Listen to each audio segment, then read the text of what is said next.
UDISE data గురించి పాపం అక్కడున్న గతంలో పనిచేసిన విద్యాశాఖ మంత్రులు కనీసం బేసిక్స్ తెలియదు. యూడైస్ లో అంగన్వాడీకి వెళ్తున్న పిల్లలు ఉంటారు, ఎల్కేజీకి వెళ్తున్న పిల్లలు ఉంటారు, యూకేజీకి వెళ్తున్న పిల్లలు ఉంటారు.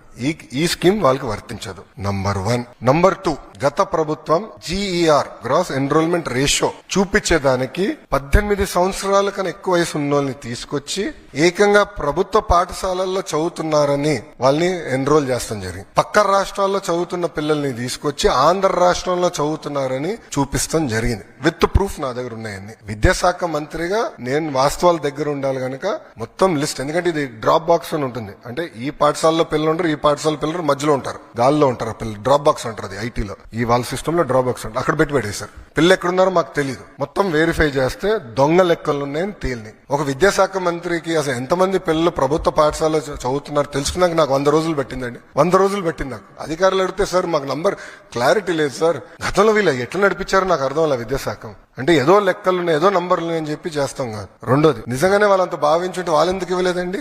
అమ్మ ఒడి ఎందుకు ఇవ్వలేదు వాళ్ళు?